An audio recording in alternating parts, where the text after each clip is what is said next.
మేము ఒక revolutionary food కాన్సెప్ట్తో ముందుకొచ్చాం మరి. Zero rice biryani. ట్యాగ్లైన్ వచ్చేసి taste of biryani, feel of nothing.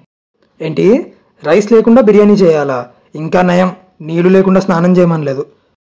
నువ్వు తప్పుగా అర్థం చేసుకుంటున్నావు హరి. మాకు ఎసెన్స్ ఆఫ్ బిర్యానీ కావాలి. ఆ ఫ్లేవర్, ఆ అరోమా, ఆ ఎమోషన్ అన్నీ ఉండాలి, రైస్ తప్ప. అవును, నేనే తప్పుగా అర్థం చేసుకున్నా. మీకు కావాల్సింది గాలి, అంతేగా? Exactly sir. బిర్యానీలా స్మెల్ చేసే గాలి, ముక్కుతో తినేలా ఉండాలి. ఓ, ఐడియా చాలా బాగుంది. స్టీమ్ బిర్యానీ చేయమంటున్నారు. Literally steam. నెక్స్ట్ ఏం చేయమంటారు? చికెన్ 65 వితౌట్ చికెన్ చేయనా? See Hari, to be frank, chicken ఉండాలి, బట్ ఓన్లీ ఎమోషనలీ. కస్టమర్స్ మన ఐటెం తిన్నాక హెవీగా ఫీల్ అవ్వకూడదు. We want emotional fullness.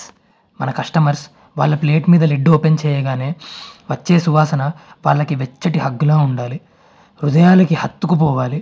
వాళ్ళు తినడానికి చూసినప్పుడు their spoon should find nothing but meaning. So మీ కస్టమర్స్ అంతా స్మెల్ని తినడం, ఇంకా మెమొరీని డైజెస్ట్ చేసుకోవడం కావాలంటున్నారు, అంతేగా? ఇంకోటి, నువ్వు చేసేది ఎలా ఉండాలంటే ఫొటోస్లో చూసే బిర్యానీలానే ఉండాలి, కానీ కంటికి మాత్రం ఏం కనిపించకూడదు. సార్ మీరు ఏం మాట్లాడుతున్నారో మీకైనా అర్థమవుతుందా? ఎస్ సరే, నువ్వే మా టాప్ షెఫ్, నువ్వు ఏదైనా చేయగలవు. We have trust in you. Okay sir, ఒక బకెట్లో హాట్ ఎయిర్ని సర్వ్ చేస్తాను విత్ సాఫ్రాన్ లైటింగ్. అమ్మయ్య, క్రియేటివ్గా ఆలోచిస్తున్నాడు మొత్తానికి. సార్ ఇంకొకటి ప్రపోజ్ చేయొచ్చా? Go ahead Balu.